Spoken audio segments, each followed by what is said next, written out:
if you hear your name called, please just raise your hand. Connie Vasquez, Casey Stevenson, Maureen Singleton. Thank you, Maureen and Lillian Crouch, by the way, for all that you've done to make this a good event. Bernie Sargent,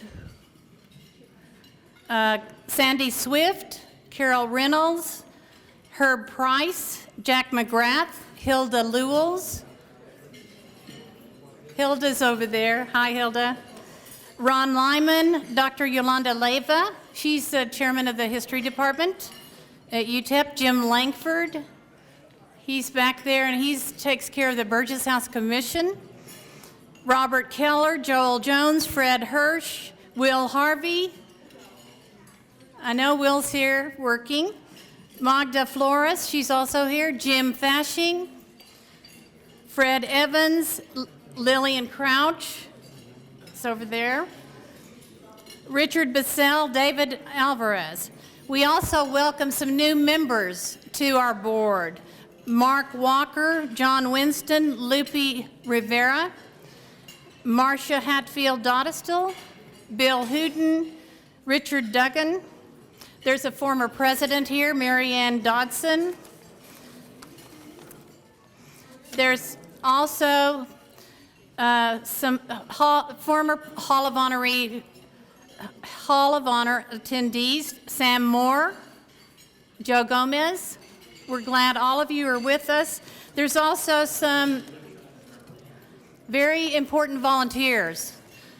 Pat Worthington does archives, Magda Flores, El Conquistador. Pat also does the password. You may get that in the mail. Mark Shiak Ortega does publications, and Claudia Rivers is here from UTEP. She leads our archives group. Carol Bertrand helps us every day with our finances. We are very happy that all of you are here tonight.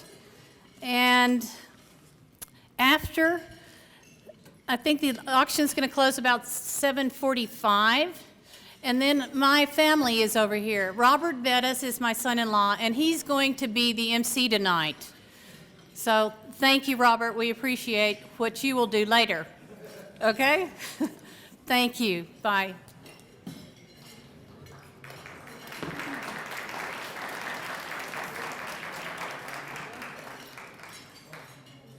For those of you who don't know me, my name is Robert Bettis. I'm the chief meteorologist at KDBC 4 and the chief meteorologist at NBC 23 in Brownsville. It's the new economy, is it not? Before we go any further this evening, let's go ahead and pull back those surly knives about the forecast. Because if I replay the tape from Friday, I believe I said very specifically yet vaguely there would be a slight chance of showers, mainly in the Mission Valley. Do we have any attorneys in the house this evening? They will tell you immediately that is a perfectly accurate forecast. Slight chance of showers, vague, vague, mainly vague. Thank you. I'm sorry, sir. I'm like you. I'm just looking out the window on Sunday. I really don't know. We'll check that out at about 3 or 4 o'clock in the afternoon tomorrow. Well, it's nice to be among people who love this city as much as I do. I think that certainly it's been an active month, at least the month of October was for our city. I think a lot of people were really fired up. And when people get fired up about an issue, it means that they care. It means that you're doing something right. And of course, the main thing that I think people were fired up about were the El Paso Chihuahuas. And I don't know who the marketing company was who made this decision, but they ought to take this team or this individual, who they are, and they need to get them in the White House, because anybody that could stir up that much so quickly with one name is a marketing genius. You know, we were talking in the newsroom about how we had a government shutdown for 16 days, and we got 3 posts between the Channel 9 and Channel 4 Facebook pages. People's supplemental food stamp money is about to get chopped. It was chopped as of the 1st of November, and it's about to get chopped again, and we have had 0 comments about how that might affect life. In this town, that's a pretty big deal. But we put up a little dog in a Doberman collar with an angry look on his face, and it happens to be a Chihuahua, and oh, here they come. We had 1,000 comments each page, 1,000. Let's just think about that for a second. But you know what? I tell you what, every day that goes by, it's getting better. A Chihuahua is not an angry dog. So when you put it in a Doberman collar, it is very funny. And when you have a very funny logo and a winning team, and I'll bet you they pop the money down to have a couple of good seasons right off the bat, success. It's going to be success. I have a feeling it's going to do well. So let's hope that they sell a lot of tickets. Because I know my 2 sons play baseball, and that'd be a kick to, take them there. Great. Our little town is growing up so nicely, but our little town isn't such a little town anymore. It's funny that one of the honorees tonight is very important in my life. It was a moment when I realized that I had become an adult, because I got a real job for the first time. I want to take you all back to Memorial Day, 1995. Now think about what you were doing. What I was doing was trying to figure out the one button on the clicker at ABC 7. It was my first time ever having a real job, and when I pushed the little button, the graphic wouldn't really do anything. So I was standing there sweating and trying to pretend like I knew what I was doing about the weather. But there was a special guest in the studio on Good Morning El Paso that day, and that special guest is sitting in the room. And when I got to meet the mayor of the city on my first day in the news, I figured, you know what? This can't be a bad job at all. And it has been as exciting and uphill from there. So I can't wait to bring Mayor Francis up in just a little while. You know, it's been a really good year for the Historical Society, but I'm going to be real honest with you tonight. There have been some real downers, real problems. I happen to have very close personal access to the president of the society. And she will tell me things that maybe the rest of the public shouldn't know for their own protection. I'm not sure if you know this, but on the upside, because I'm going to give you some good notes, and then we're going to take it on down. On the upside, the Burgess House, 100 years old this year.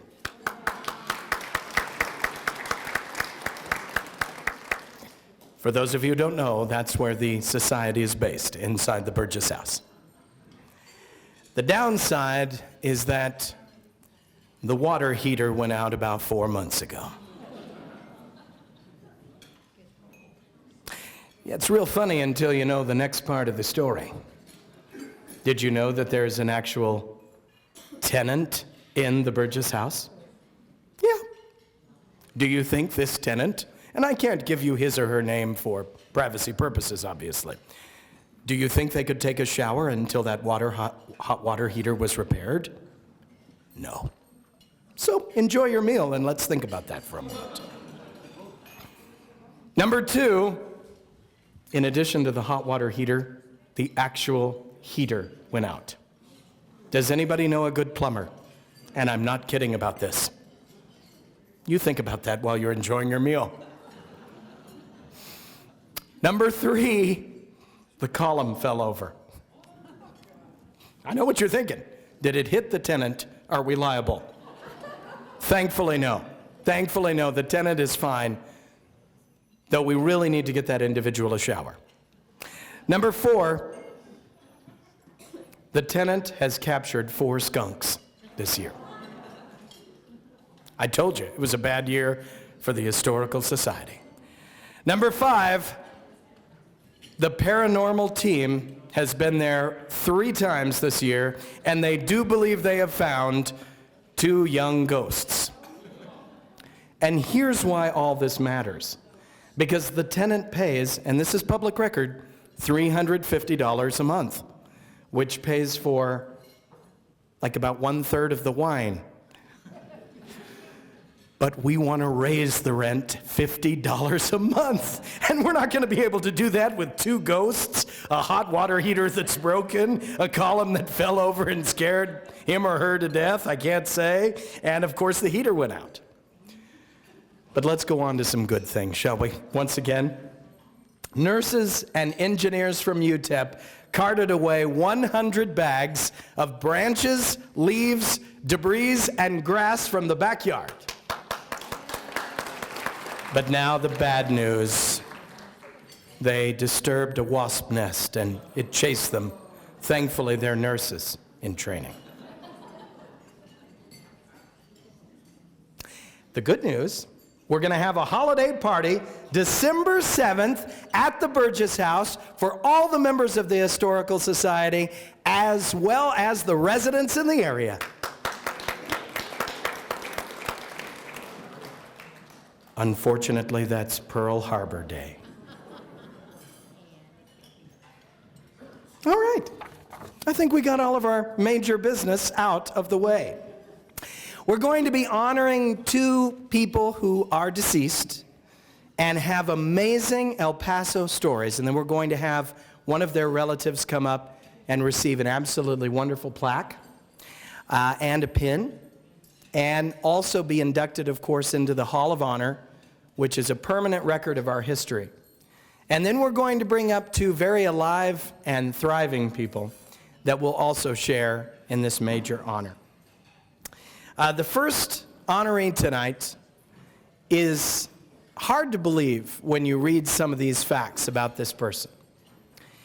Jesus Cobos, 1834 to 1920. Jesus Cobos was a prominent citizen of San Elizario.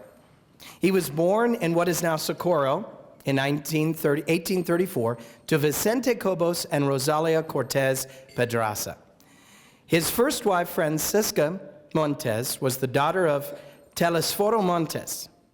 Jesus Cobos' children included Maria Francesca Rosalia, Agustina, Jesus Cobos II, and Nicasio. Don Jesus, along with Don Marciano Rey I, built homes in Fabens, and think about this, in the 1830s, for refugees fleeing the Mexican Revolution of 1910.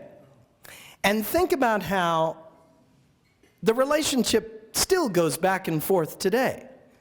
When there's problems, they come here. When things are prospering, we go there. It's been going back and forth for hundreds of years. And just because you have a problem, it will not go away if you just ignore the problem. And what is exceptional about this man is that he says, well, we better fix it. We better put something up for these people to live in. In addition to these homes that he built, he brought bars of gold hidden in wagons from Mexico and stored them within these buildings.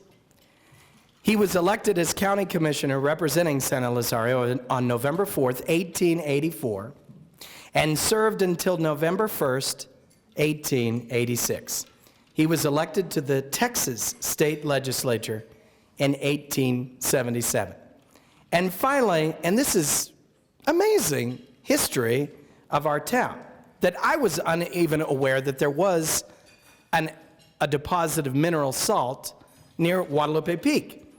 During the Salt War, and they called it a war, of 1877, he and some of his neighbors worked to prevent bloodshed. The Salt War resulted when Judge Charles Howard filed a claim to the primary Salinas of the Guadalupe Mountains and set fees for collecting the salt. Well, people thought, hey, It's salt. Everybody wants to tax stuff, right? Well, he intervened and brought that to a peaceful resolution. We're honored to have his family here tonight, this exceptional man, and you can visit this family website. The website is www.montes-family.com, and you can find out a lot more about this extensive history. In his honor, we'd like to present this, and Mary Haynes, my mother-in-law and president of the society, will come up and help me, and to say a few words about this family member. Let's bring up Magda Flores. Magda.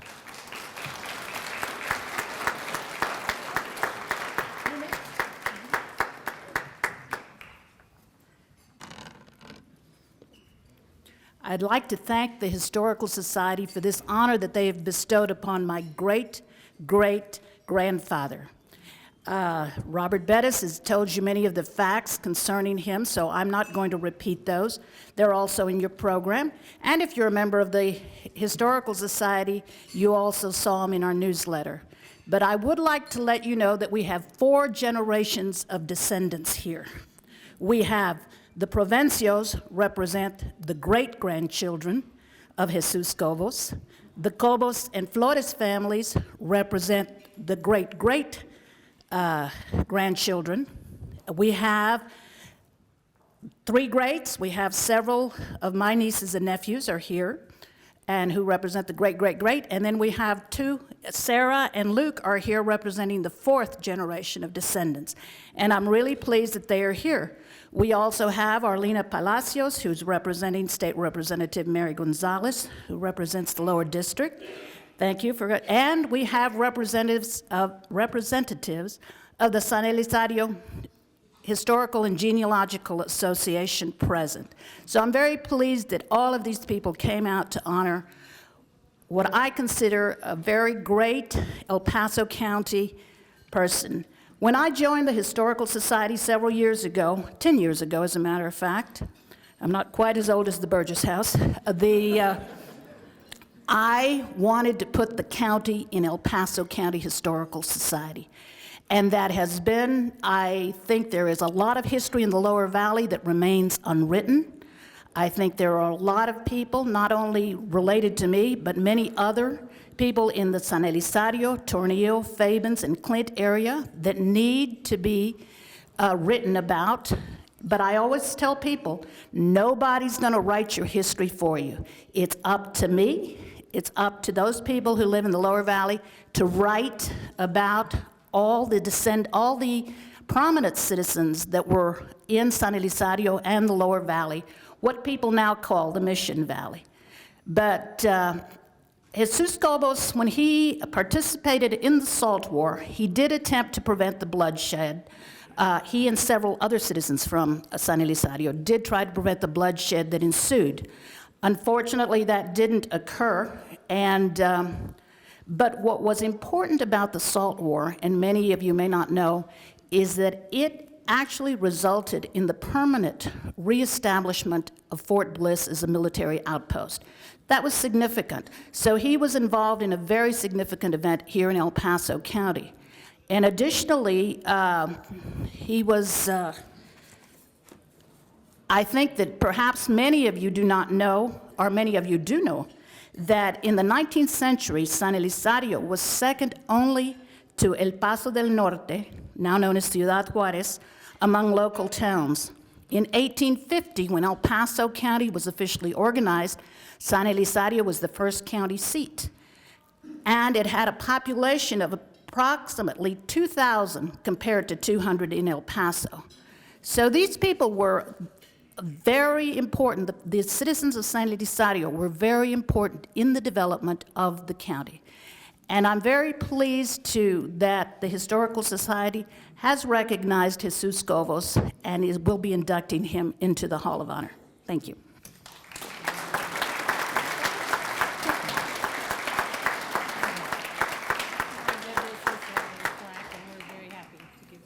Oh, thank you so much, Mary. You want to just say this is a plaque?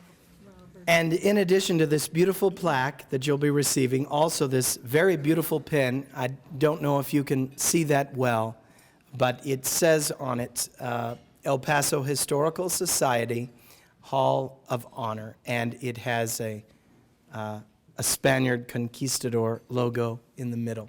Very nice. Oh, thank you. All right. Thank you so much.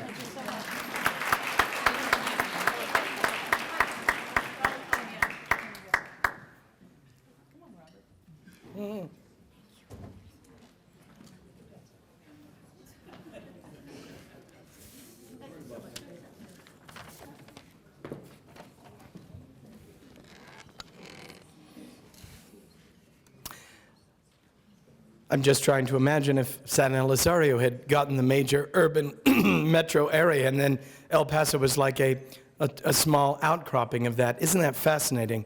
That was the seat and then it shifted somehow. Amazing, amazing history. All right, let's move on to another of our inductees tonight. This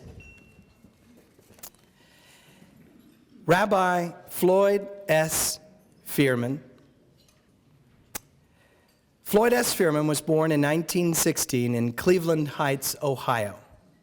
After graduation from John Carroll University and Hebrew Union College, he was ordained as a rabbi in 1945. He earned his PhD from the University of Pittsburgh in 1949. He and his wife, Edith, came to El Paso in 1949, where he began his service as rabbi of Temple Mount Sinai, a position he held until his death in 1989. I thought I had a good job. Now that is a great job. He was very active in El Paso in combating racism and fighting for civil rights. He was also dedicated to interfaith education and communication and to the tracking of the history of Jews in the Southwest. A lot of Christians do not understand how intimately the Bible is tied to the Jews. The history of the Jews is critical to the entire point of Christianity. And a lot of people don't understand and should be more comfortable with that connection. And this rabbi, as I've heard from a couple of people tonight, changed their lives. And these were Christians, that he changed the lives of Christians. So when you can reach out beyond your faith and touch others. And I think that's the whole point of Christianity as well. God wants you talking about it a lot, anytime you can. He is best remembered, however, as a teacher and an historian. He taught philosophy at UTEP and published numerous works on the early Jewish settlers in the Southwest, including Guts and Ruts, Jewish Pioneers on the Trail in the American Southwest in 1985, and Roots and Boots, from Crypto-Jew in New Spain to Community Leader in the American Southwest. And that was published in 1987. Insights and Hindsights of Some El Paso Jewish Families, 1983, and a work in 2 volumes is also part of his legacy. He was the founder of the El Paso Jewish Historical Society in 1980, and his historical research allowed him to keep close contact with the researchers and archivists across the country. He passed away on February 14th, 1989, and is buried at the Temple Mount Sinai Cemetery. The thing that his family and everybody has said about Rabbi Floyd was that humor. It was all about having a sense of humor and a sense of wit about life. So we'd like to bring up one of his family members. Let's bring up Ms. Leslie Fierman Zinberg, who will receive this honor on his behalf.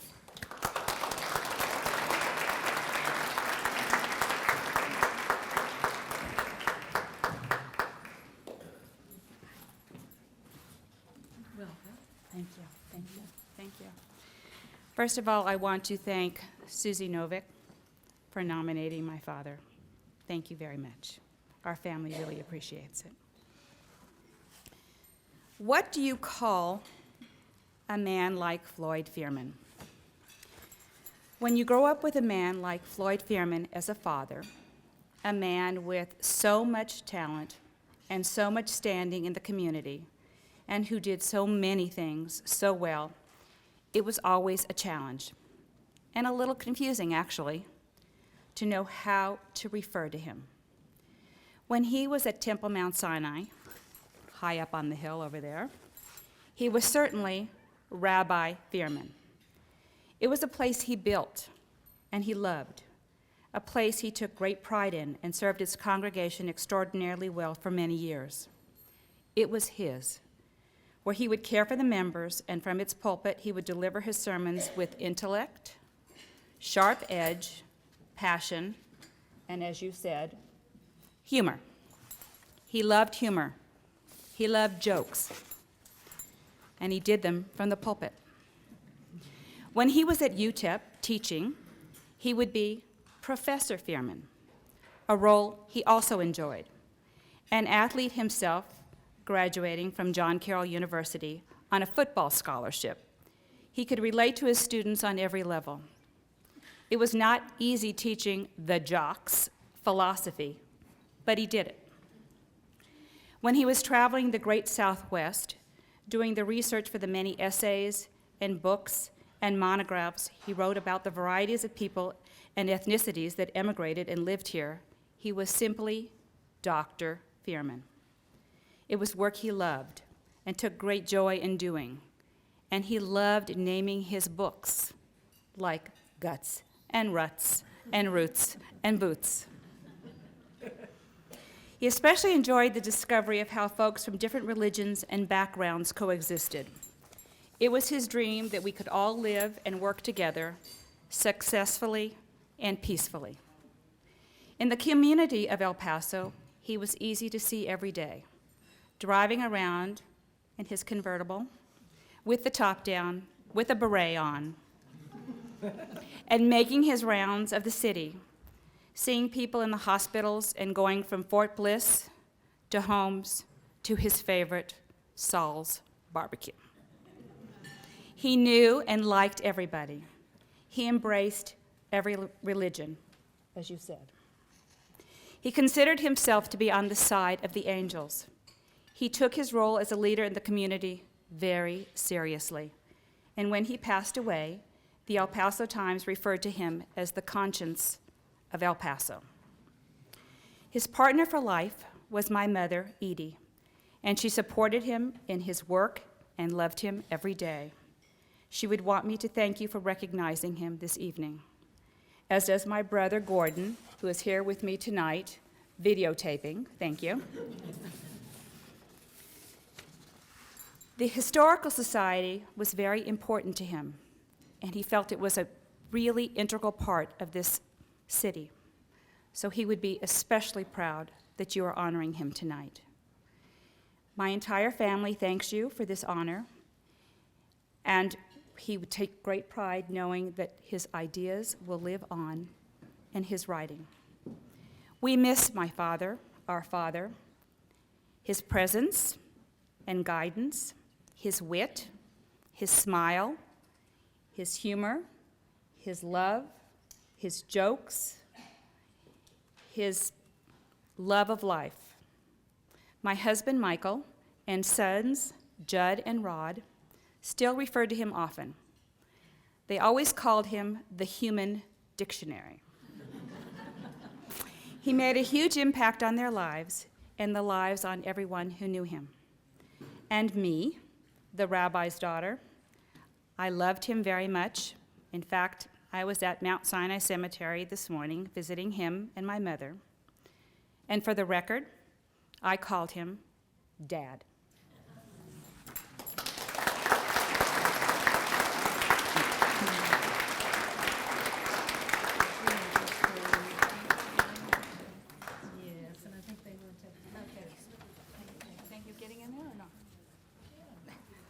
Okay. Take two, if that's okay? Sure.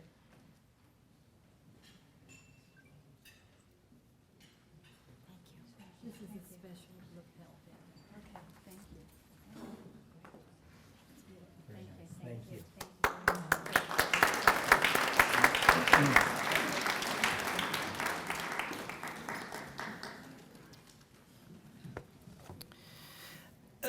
The clicker is like a garage door opener. How many have you tried to open your garage door, but you're still 7 blocks away? Will it work? Well, if it doesn't click, you'll be very nervous on the air, and you'll look like an idiot. So you need a clear line of sight between the little clicker and the little receiver that receives the signal of the clicker. The reason I'm reminded when I bring up our next individual is that it wasn't anywhere near where my clicker was. It was down in the basement, and I couldn't click the clicker, and I looked like a complete idiot. So I'm glad when the mayor, when I finally see him all these years later, he asked me, "Do you still have your car washes?" Yes, I do. And he was very proud of me for going above and beyond in business and working hard. And thank you, Mayor, and hopefully I'll get them paid off one day. And that clicker is still, well, it still gives me trouble sometimes. Larry Francis is our next inductee. Larry Francis's life has been inextricably woven into the history of this town. He was an honor student. Now, this is Mr. El Paso. When I read it, I'm a little bit inspired because I have 3 10th-generation Texans, all born in El Paso. And I want them to listen to this resume, please. All these resumes of these individuals that just are amazing. Honor student at Austin High School and served on the student council and varsity tennis. After college, graduate school and time spent in the Air Force, he returned to El Paso with Marilyn and firstborn son Rick to start an electronics and communication business. He was born in San Antonio on April 23, 1933, to Fred and Mary Alice Francis. His father was transferred to El Paso in 1941. Some of our best people got transferred to El Paso, and then all of a sudden this town just sucks you right in. Larry started school at Coldwell Elementary. I've spoken there to the kids many times, and graduated from Austin High School in 1951. He graduated from Texas A&M University with a BS and an MS in electrical engineering. He was commissioned as a second lieutenant in the Air Force upon graduation and returned to El Paso in 1959 upon completion of his military obligation. Upon his return to El Paso, he started Francis Communications. And in 1965, he started SYT Corporation. He retired in the early 1980s, sold SYT Corporation. His original company was taken over by his son, Rick. Lawrence Gregg Francis was the 45th mayor of our town. He defeated the incumbent mayor and 10 other candidates to become mayor in 1993. He was reelected in a landslide in 1995, and he took office with one intention: modernize the town, which in Larry Francis talk means get the budget leaned up and get things under control, which he did, and I believe they're still talking about that today. The Francis family has 4 children: Rick Francis, Linda Francis Lee, Brian Gregg Francis, and Carolyn Francis Johnson. They also have 6 grandchildren. To the man that I first met, and I was fresh out of college, I just borrowed my dad's Ram truck pickup and did the $14.95 per day U-Haul trailer with all my worldly possessions. $34,000 in student loan debt. Now I'm down to just $1,400. Almost gone. We're almost there. The man who inspired me, because you don't often on your first day at work get to meet the mayor of a city, and he was so kind, so gracious, so inspiringly fabulous.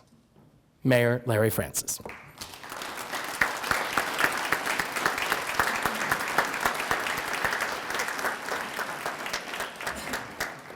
got the car washes. Yeah, they're still for sale. Good evening. I was warned to be brief because I know it's past all of our bedtimes. Not with the clock change.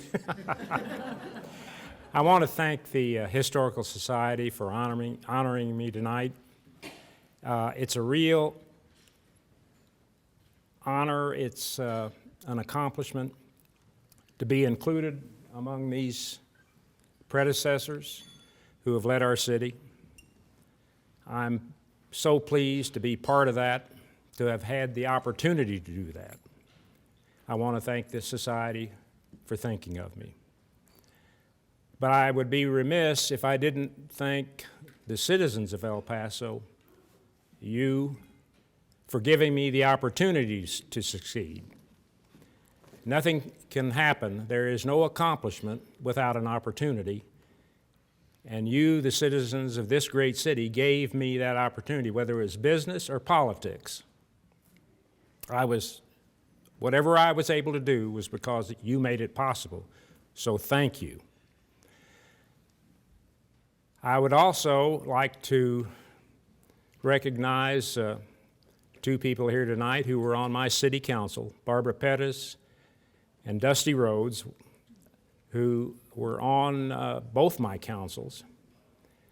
The reason I do that is because mayors have a tendency, when things are going good, to say, I did this and I did that. Of course, when things go south, my administration was responsible for that. Dusty, when I got wound up, he sat next to me, used to grab me by the seat of the pants and said, sit down, be quiet. He kept me in line. So I owe a lot to my council and to Mark Smith, my executive assistant. I also would like to say the real reason that I'm here is because of my family. There's an old adage that most of you remember, it takes a village to raise a child. Well, there's a second verse to that. It takes a family to raise a dad. And that's why I'm here. My lovely and beautiful wife, Marilyn, who I met in 1946 in Austin Junior High School. And after a few weeks, I invited her to the movie at the Plaza Theater, the matinee, Saturday matinee. We had to go on the bus.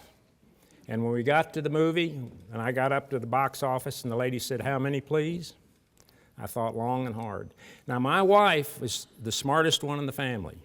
She was 11 because she'd skipped a couple of grades, and I was 13. The dividing line for an adult ticket was 12. When we got up there, I thought, and I finally said to the lady, one adult and one child. That was the biggest mistake I ever made in my life. She did not speak to me until we were seniors in high school because she said I was a cheapskate.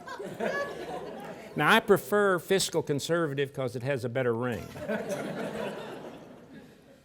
But she finally started talking to me again, and we subsequently, of course, got married and have had 59 years of wonderful marriage, 4 great children. And tonight as we were getting dressed, I knew she was proud of me because she leaned over and said, okay, Jack Benny, you're forgiven.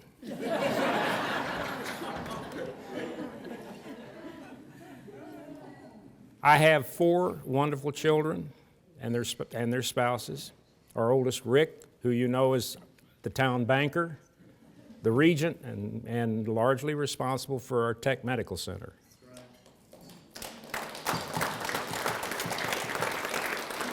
Linda, who's the romance writer, she and her husband, who are not here tonight, live in New York City.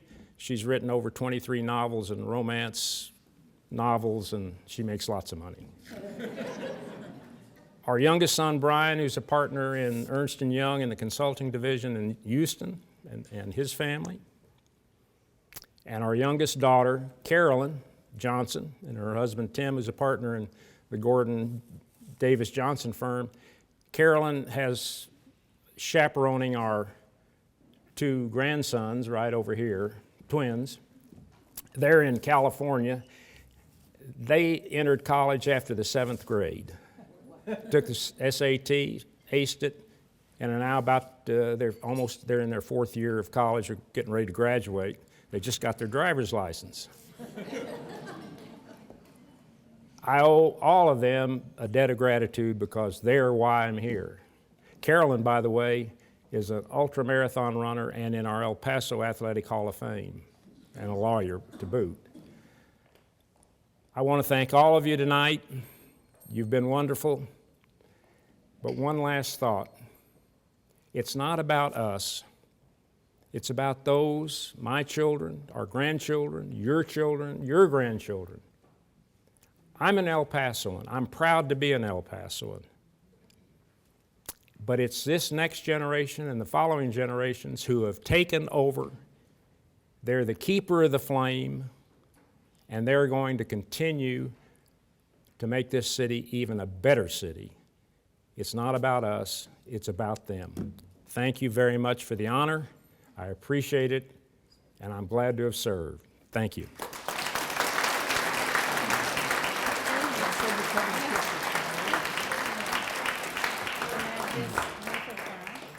And then we also have a lapels pin for you. So I think they want to take a picture. Okay. Can you take another one? Sure.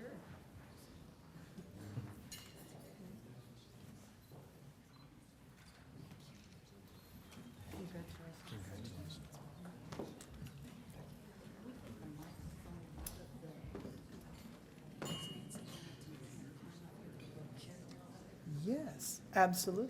We'll take care of that. Why don't, I'll do it up here and then let's have a chair brought right here. Is that okay? All right. Thank you, Mayor. Well, then we're going to take good care of that. But you can hear me fine. Heck, they can hear me in space. I've got one of those 50s voices. You know, while on the moving sidewalk, please stand to the right. We're going to take care of that. Our next inductee, Nancy Miller Hamilton. Nancy Corrine Miller Hamilton was born August 22nd, 1929, right here in El Paso, Texas, the daughter of Harold F. and Corrine Miller. In 1968, she married Ralph E. Hamilton and became the stepmother of his children, James, or Jay, and Jeannie. She has 4 grandchildren. Nancy graduated from Austin High and received a BA in journalism and a master's in English from Texas Western College, now UTEP. Her entire professional career has been in El Paso in the fields of writing, journalism, public relations, and history. 9 years were spent at the El Paso Times, the same amount of time at the El Paso Independent School District, and also at UTEP, with 4 years at the El Paso Herald-Post. She then became Association Director of the Texas Western Press until her retirement in 1990. Nancy's publications include, either as author or co-author, Ben Dowell, El Paso's first mayor, Legendary Watering Holes, the saloons that made Texas famous, and UTEP, a pictorial history. She helped edit the Roundup, the magazine of the Western Writers of America, and Nova, published by the University of Texas at El Paso. Interestingly, she is a past sheriff of the Mount Franklin Corral of the Westerners International. My goodness, that sounds like a dangerous organization. Nancy has a personal collection of Mexican folk art, paintings known as retablos. This is a well-known collection that has been shown in several galleries and museums in the Southwest. In relation to this collection, she edits the Retablo newsletter for collectors, museums, and libraries, and it appears that certain people don't know how to retire. They call it retirement, but I've found that every successful person somehow finds their fingers deep into many, many works that never cease, and they like to work, and they like to accomplish. So we're going to bring up our special honoree and inductee tonight, Nancy Miller Hamilton. I'm going to put this right here. I'm going to hold this for you, all right? Okay. So I'm just going to sit down next to you. Who could ask for anything more? Thank you, Robert. My pleasure. And thank you to Mary Haynes and all the Historical Society board members and everyone involved in this beautiful occasion. I am deeply honored for the Historical Society to recognize me in this way. It's a wonderful honor. I know my husband Ralph would have loved to be here tonight for this party. He loved the Historical Society and was a life member, and he was a volunteer at Burgess House for many years when Bill Latham was in charge of the archives. I've been a life member for several years, or many years actually, and I certainly appreciate the Historical Society for all they do to preserve the history of El Paso, which is so remarkable. I'm pleased to have my family here, my son Jay and his wife Peggy from Skiatook, Oklahoma, their daughter Carol from Oklahoma City, their son Ryan and his wife Kim from Tulsa, and my daughter Jeannie and her daughter Carrie from Graston, Minnesota. And I'd like to extend my thanks to Lynn Polk, who nominated me for this honor and who prepared a display of my work, representing my work, and has done so much to make this possible. I really appreciate all she's done. When I learned of this, I was trying to think of what to say that might be of interest based on my life. And I came into this world in El Paso in August of 1929, just before the stock market crashed in October. My mother told me years later that my father's salary had been cut back to the same amount as the rent we paid for our house. So she had to go negotiate with the landlord about that. We were, I guess, poor, but everybody else was poor too. Nobody had much in the Depression years, but we learned to cope with it. And one of the features of those years was family orientation. Everybody's families clung together. We did things together as families. We went on picnics, and we did special activities. I remember Mr. A.B. Poe had a car dealership on Texas Street near downtown, and from time to time he would take the cars off the showroom floor and invite families to come there and square dance. And Herb Gregerson was the favorite caller. He was with the Postal Department. He was a letter carrier, but he was a wonderful caller, and the parents and children would all square dance together. It was a nice gathering, and it was free. You know, we did other things. We had to invent free ways to entertain ourselves during the Depression. One was just to go for a ride because gasoline was cheap then. And we would drive down to the lower valley and the upper valley and look at the cotton crops and what was happening in the little towns along the way. We'd go on Scenic Drive, and there was a lady who sold caramel corn, and that was a rare treat to get to park up there and look at the scenery and eat caramel corn. At nighttime, the big free thing was to drive by the smelter when they were pouring slag, and that red lava-like stuff would come pouring down the side of the mountain, and it was very thrilling to see it. We had ration stamps. Some old folks might remember this, but the government, as part of the war effort, everybody had to have a ration book. And these little teeny stamps were given to us, and the limits were put on sugar, meat, shoes, and gasoline. But living in El Paso, we could kind of ignore those rules, and we didn't use our ration books much, as you can see by these. One of these was my mother's and one was mine. And the reason it didn't affect us that much was we could just drive across the bridge to Juarez and buy shoes and sugar. And their sugar was a little lumpier than we were used to, but it was sugar. And we could get gasoline for the cars and meat. And my mother would buy horse meat there. They sold ground horse meat, and she bought that to feed our cat. We always had a cat. We had victory gardens as part of the war effort, and I put a victory garden in the backyard, and I had radishes, and every afternoon I'd go out and pull one up and look to see if it had grown and then tuck it back in. It never got very big, though. The day of Pearl Harbor, I was remembering that recently. My neighborhood playmate from down the block came up the hill. We were in Government Hill, and it was uphill from her house. And she said, the Japanese just bombed Pearl Harbor.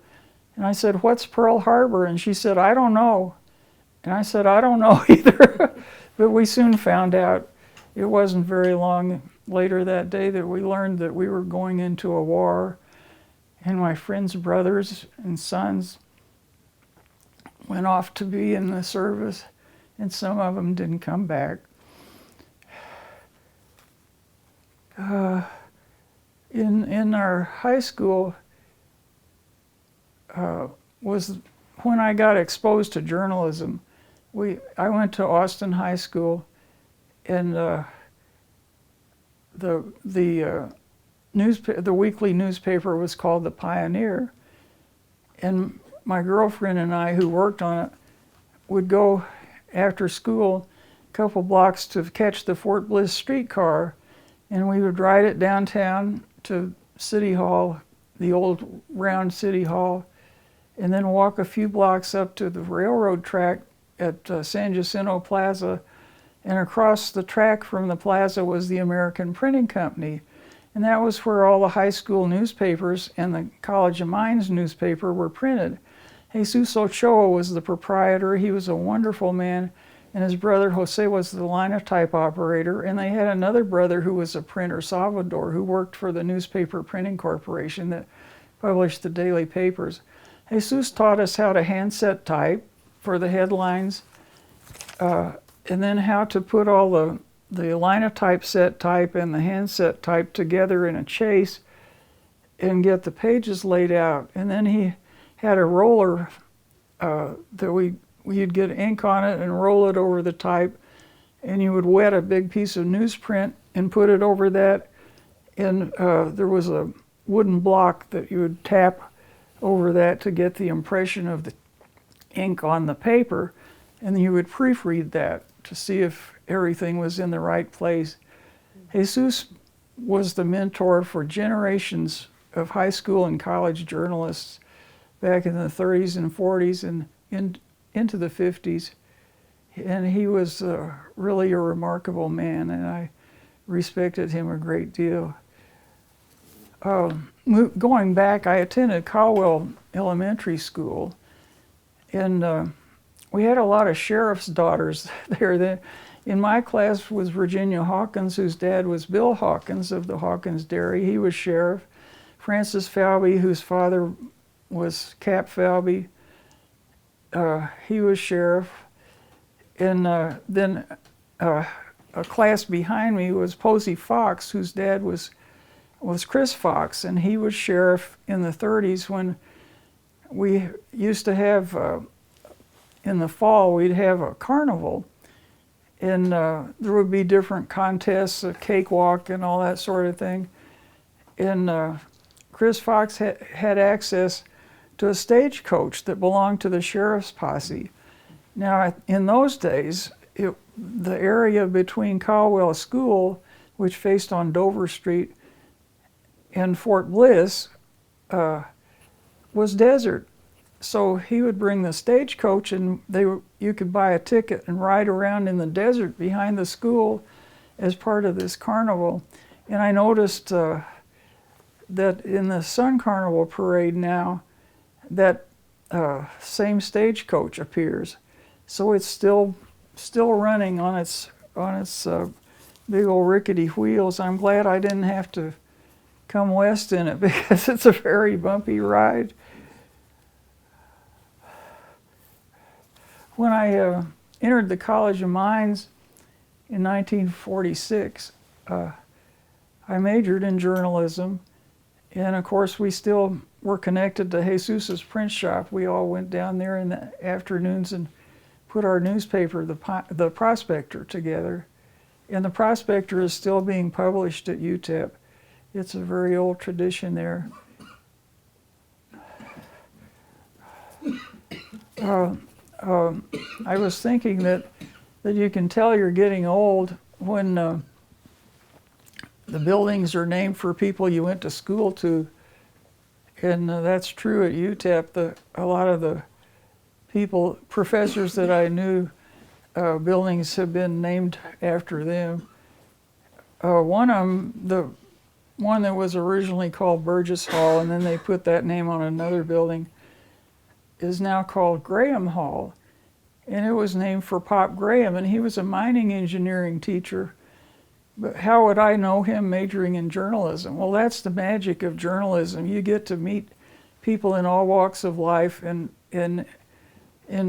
as a college student, I got to meet professors in all different departments because you'd go to interview them about things. Pop Graham was very popular with his students, and of course mining engineers go all over the world. And he was in World Hall at the top of the stairs, and he had a big bulletin board thing that turned on a post, and it had all these letters on both sides of each page of it, letters from his students who had gone all over the place, Iceland and Ecuador and wherever, and they all kept in touch with him. And I was very happy when they named the building for him because he was the first professor emeritus at UTEP. I was in the Gold Diggers, and we didn't do any high kicks because we wore a very modest white wool suit that came to mid-calf and a narrow skirt. And we had orange gloves and an orange beret and an orange scarf at the neck. So we just marched around. And years later at some reunion at homecoming, they decided to invite the ex-Gold Diggers and ex-band members to participate in the halftime show. So I showed up for the practice run, and I was a fat old lady by then.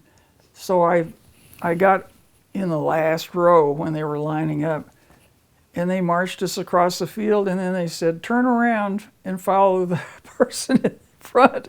I was the person in front. I didn't know where I was going. But anyway, I got through that. That was the year I was in Gold Diggers.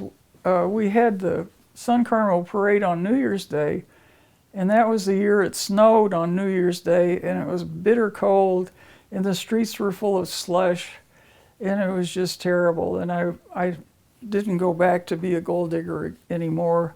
I'd already fulfilled my duty on that, I think. The campus had political parties, mainly the academics and the engineers. There were also some who called themselves independents. And the social organizations were the ones that handled the politics. And I was in a sorority, and you could ally yourself with either the academics, who were the non-engineers, or the engineers. So sometimes my sorority would affiliate with the engineers for political reasons. And I wasn't that political, but I enjoyed the engineers. They were interesting guys, and they had a social fraternity called Alpha Phi Omega, which had been organized in 1919. It bit the dust in 1972, but their alumni are still active, and they still give scholarships to students in engineering and geology. And they have an annual presentation dinner, and I'm fortunate enough to be included in the guest list for that. And you're a sweetheart.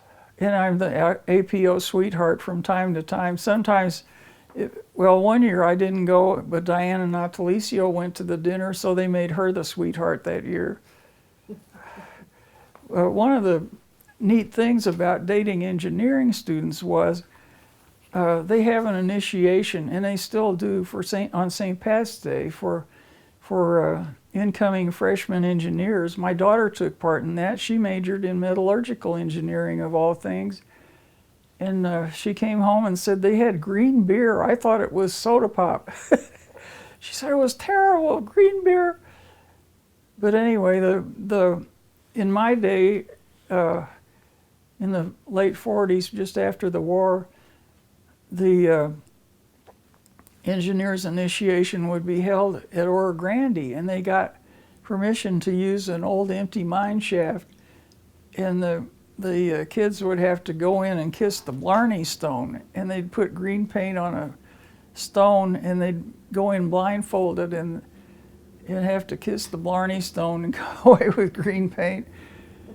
And they sprayed them with perfume. I was in the car that carried the Gardenia perfume, a big container. Oh, we reeked when we got through with that. But that was a really special treat to go to the engineers initiation at Oro Grande. And they had a dance afterwards in Holiday Hall, which was then the basketball gym. And it was called the Hard Luck Dance. And the engineering boys would start growing beards early in the year, and you'd reach the point where when they shaved them off, you didn't recognize your friends because they'd been wearing a beard for about 3 months. But one of the main award was this wonderful spittoon that was engraved and everything for the best results with the most effort, and different aspects of beard growing were recognized with the various awards.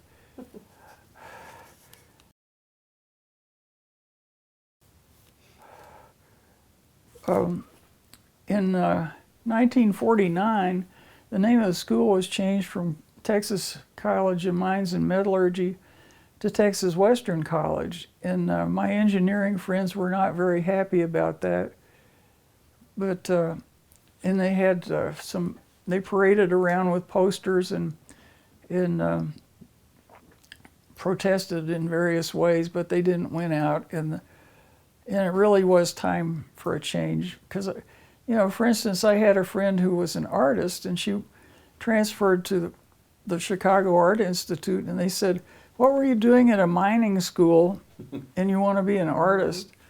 And we were getting more and more non-engineers in the school, and it really was time for the change. My graduating class in August of '49 was the first whose diplomas could say Texas Western College, and they gave us a choice. If we wanted it to say College of Mines, they'd still put College of Mines.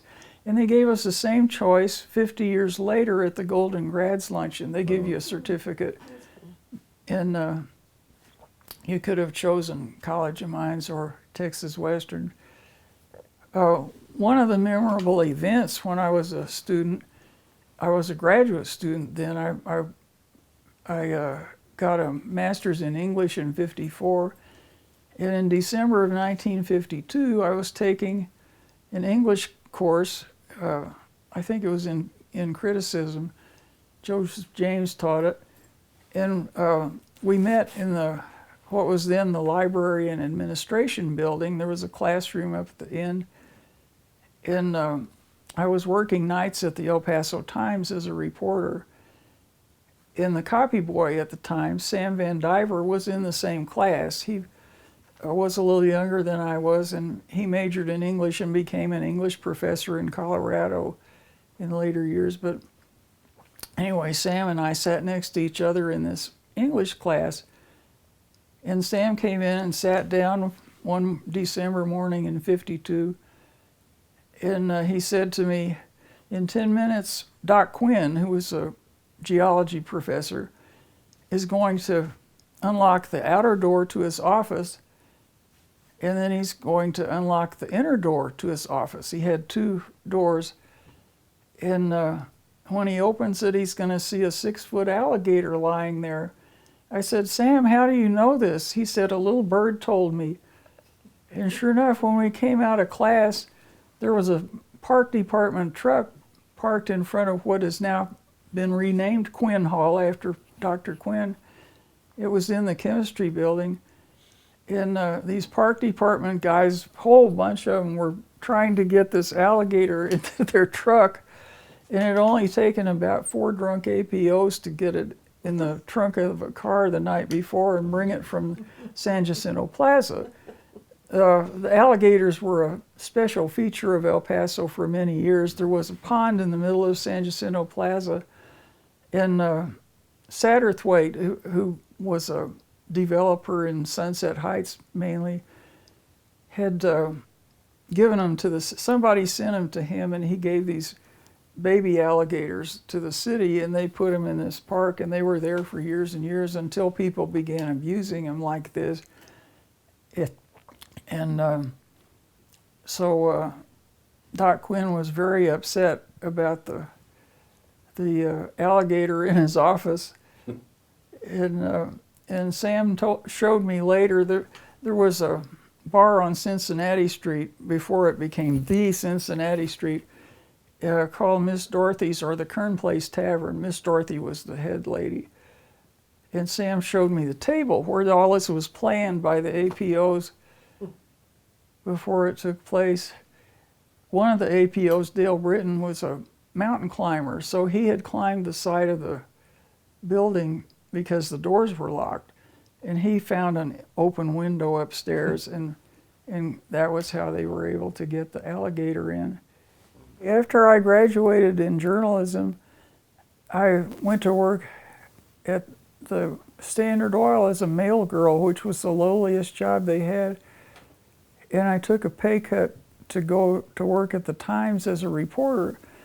And this was something Mary Thurber used to hold up to the negotiators when they would be negotiating a new contract, and the bosses would brag how well they paid everybody, and Mary would say, well, Nancy took a pay cut from the lowest job at Standard Oil to become a reporter.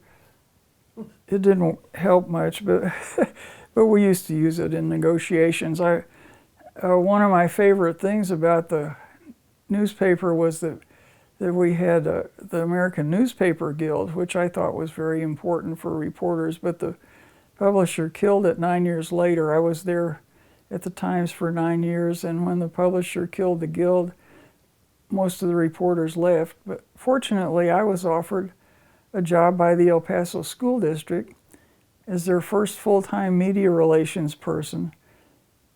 Not knowing what they needed me for was bond issue elections. They hadn't had a bond issue election for 30 years, and they needed to replace some very old, dilapidated schools, particularly in the South Side. So I learned by talking to other public relations people around the country and by attending conferences of PR organizations how you do a bond issue election, and of course we won. I think I did 3 of those. And I was thinking recently, El Paso High is celebrating its 100th anniversary, and I was working for the schools at the 50th anniversary, and I did a booklet of the history of the school, and I copied the inscriptions on all the trophies in the trophy cases and so on. But I loved that kind of work. It's interesting to me, and I was glad to have the chance to do it. As a newspaper reporter, you meet all kinds of people, and you interview governors and senators. I interviewed Senator Tower privately one time. He was just there for me. Interviewed Wallace when he was running for president. And I interviewed Ronald Reagan when he was still seeking the party's nomination to become president. And Vincent Price? oh, well, Sorry. Vincent Price is too long a story, but I got to interview a lot of interesting people, and one of them who comes to mind was Gilbert Rowland, because I interviewed him when I was at the Times for 9 years, and then later I was at the Herald Post for 4 years, and I interviewed him as a Herald Post reporter again. But the Mr. Rowland had attended Vilas and Sunset and Franklin schools in the area where the convention center is now. And he had a favorite school teacher. This lady had no family in El Paso, and she used to come and hang out in the Times Society office to have somebody to talk to, I think. There were several ladies who did this. And in those days, they didn't have guards at the door at the newspaper. Anybody could come in and often did. And we learned that this lady told us that Gilbert Rowland helped her with money whenever she needed some help. And so I would ask him when I interviewed him when he came to town. His father had worked at the bull ring in Juarez, and he had his roots here. And I would ask him about this teacher, and I could remember her name then. I've long forgotten it. And he would say, "Oh yes, I'm still in touch with her." And finally she went to a nursing home in another place, but he was still in touch with her, and I have a feeling that he was still paying her freight and taking care of that lady because she had nobody else in the world but this wonderful movie star from El Paso.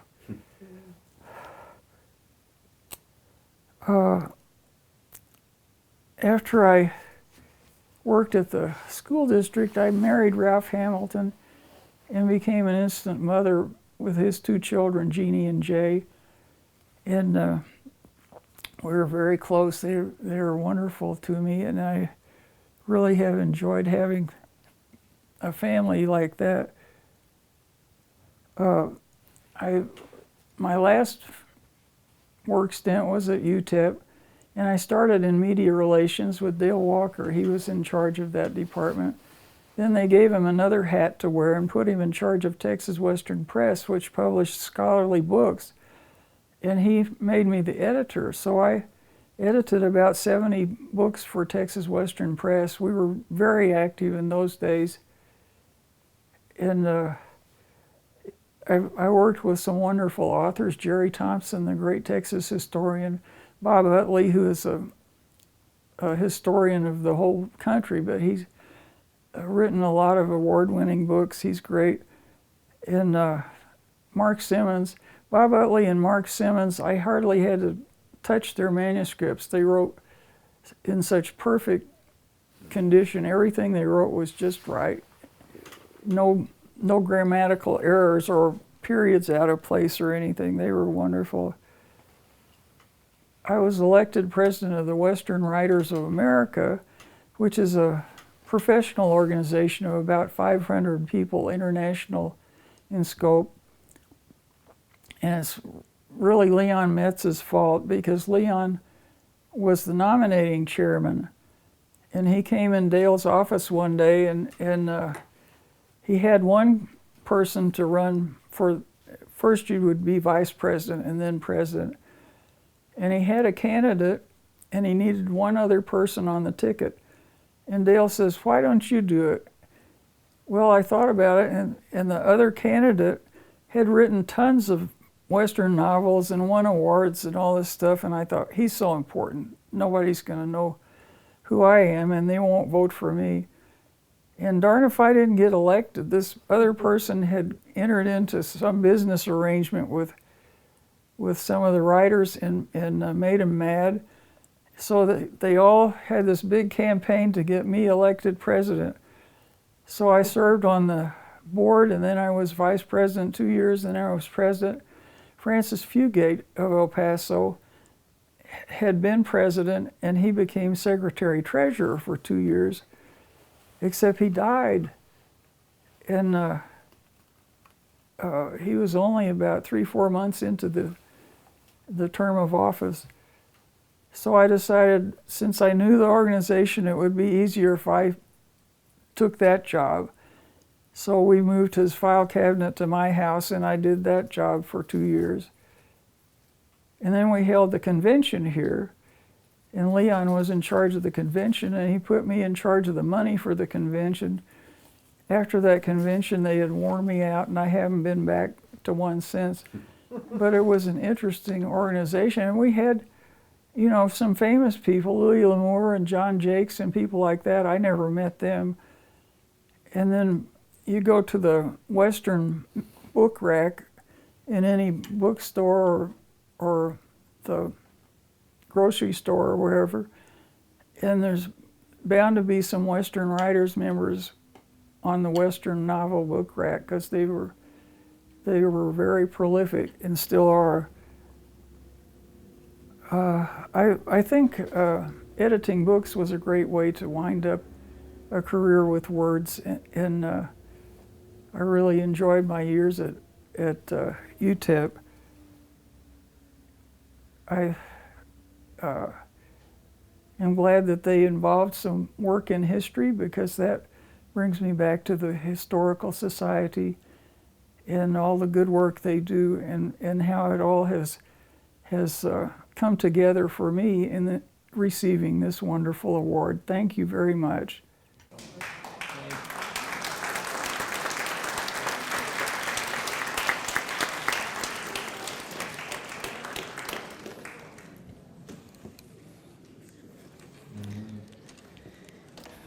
It's not often you get to sit and watch and listen to somebody who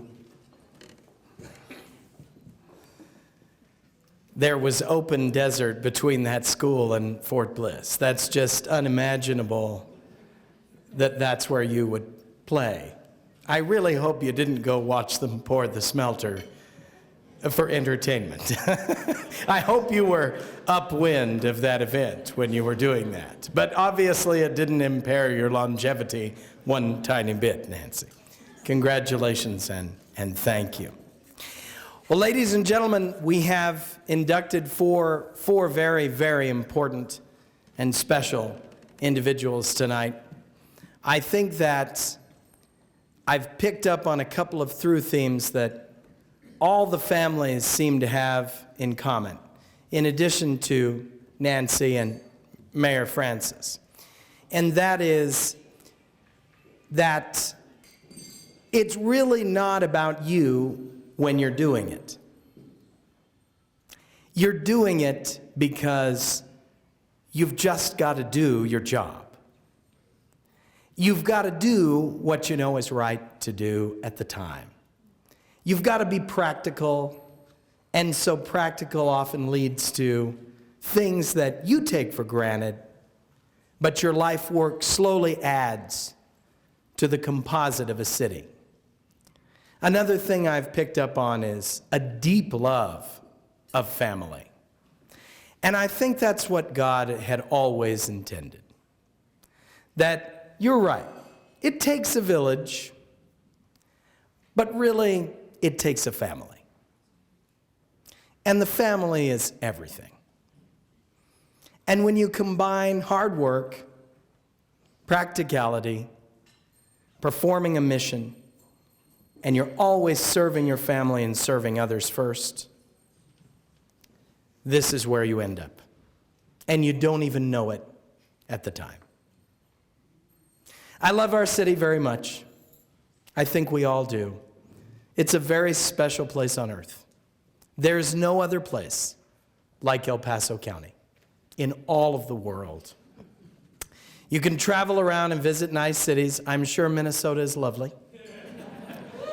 I was there in March with Doppler Dave Spielman when we were on a conference meeting with our computer provider, and it had climbed to a high of 36 that day.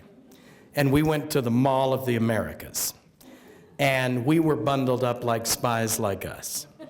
And the teenagers were running in and out of that mall in shorts because it was a warm day for Minnesota.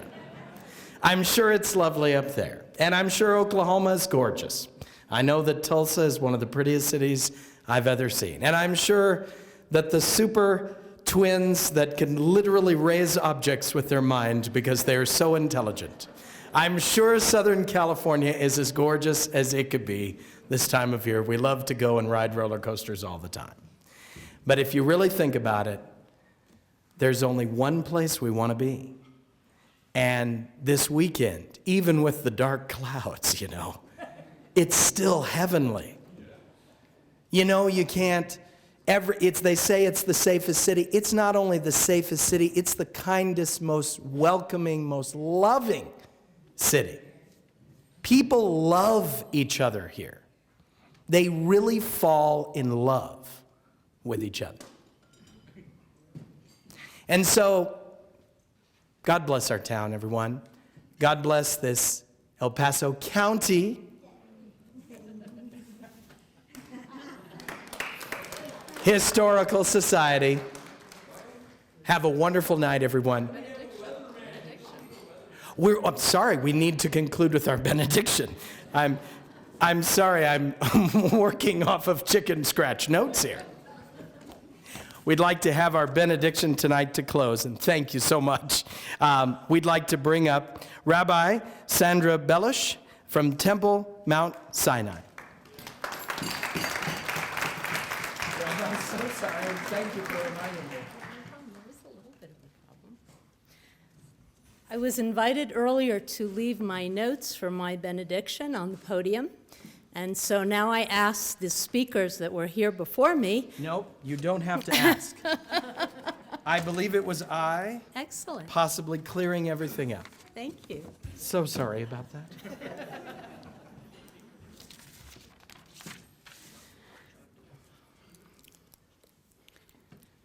We stand on the shoulders of the ones who come before.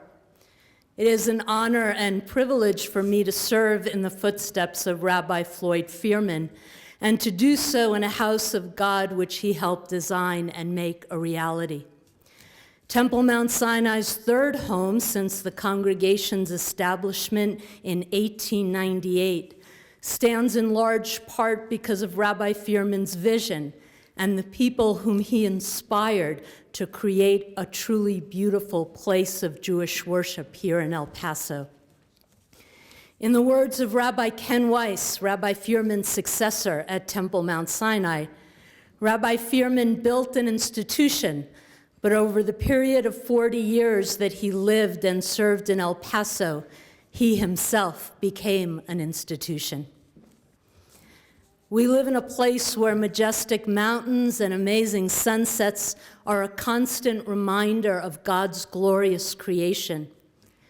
As our very special evening of celebration draws to a close, we praise and thank God for this time together and for the many blessings we have shared. If you are able to, please rise.